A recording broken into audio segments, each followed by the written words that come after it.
Before being appointed as the Philippines top cop, then Police Brigadier General Nicolas Torre III was known for his role in the high-profile arrest of Doomsday Pastor Apollo Kibuloy and former President Rodrigo Duterte. Just recently, in the State of the Nation address of President Marcos Jr., he called Torre as the new champion, following his highly publicized boxing match against acting Davao City Mayor Sebastian Duterte, which fell through after the younger Duterte did not show up. Torre is known for getting the job done, but his personal decisions may have cost him his job. Torres moved to relieve the PNP's number 2-man, Police Lieutenant General Jose Melencio Nartates Jr., and reassign him as Area Police Commander of Western Mindanao, raised questions. This reshuffle was later overturned by the National Police Commission. Lawmakers are divided over the President's decision to replace Torre.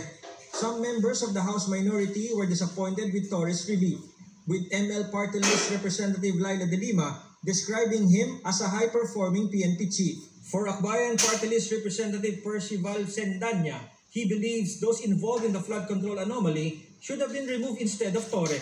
The Makabayan bloc sees the sudden change as a sign of a deepening conflict within the administration.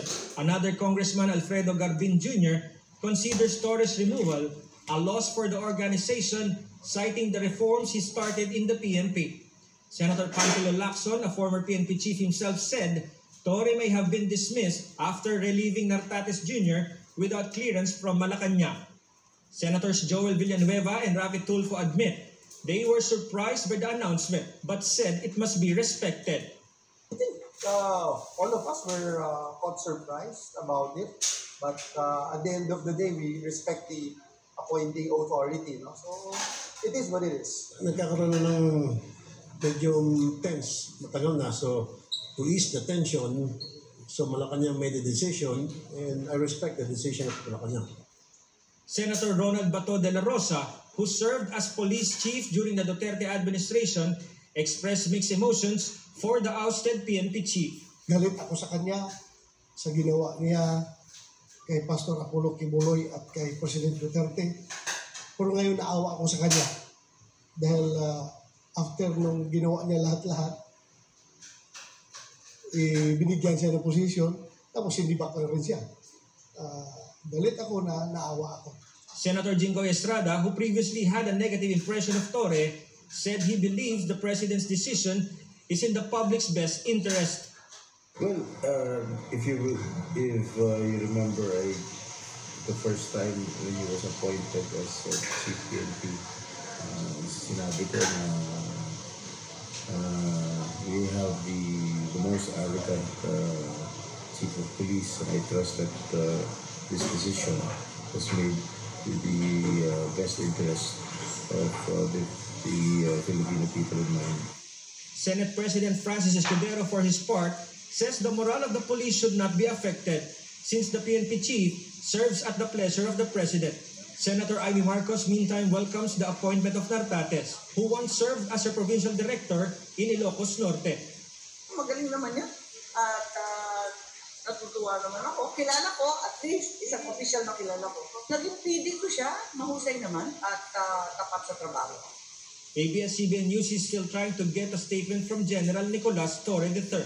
Jeff Caparas, ABS-CBN News. The sudden replacement of the Philippine National Police Chief. General Nicolas Torre is taken out barely 3 months after he was appointed by President Marcos Jr. His successor, a former deputy, whom Torre recently reassigned to Mindanao as an area commander. Michael Delizo has tonight's top story. The designation of Police General Nicolas Deloso Torre III, order 06117, as Chief Philippine National Police is terminated effective August 26, 2025.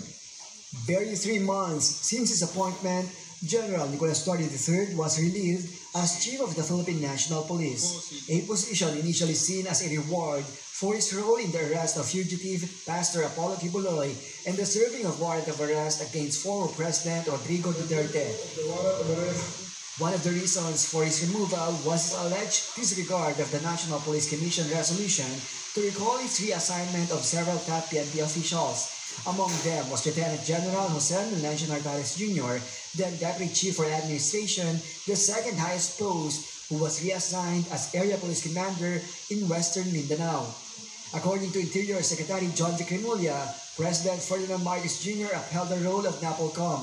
When you have issues arising, you must resolve it according to the rules of the institution, and that's what we are doing. This is not a popularity contest. This is a question of maintaining the integrity of the institution. We are a country of laws and not of men, that the institutions must be larger than the people who run it. However, Remulla clarified that Torre committed no violation of law and was not charged with any administrative or criminal case. In fact, the president is considering to offer him another position in government. The president is very fond of General Torre. However, there comes the crossroads in a president's decision-making that he has to make the tough but necessary decisions to push his agenda forward. Nartates replaced Torre and immediately took his oath as officer in charge.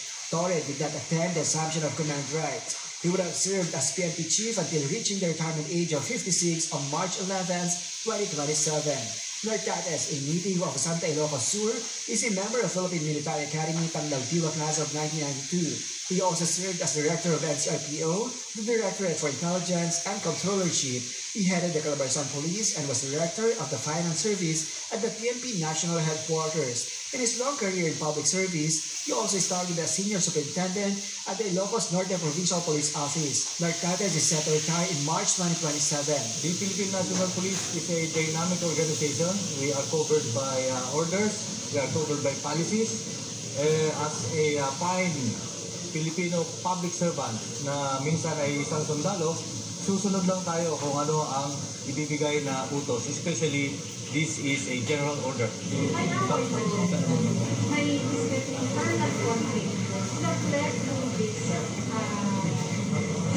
don't find any conflict or maaway, no? Basta we follow orders.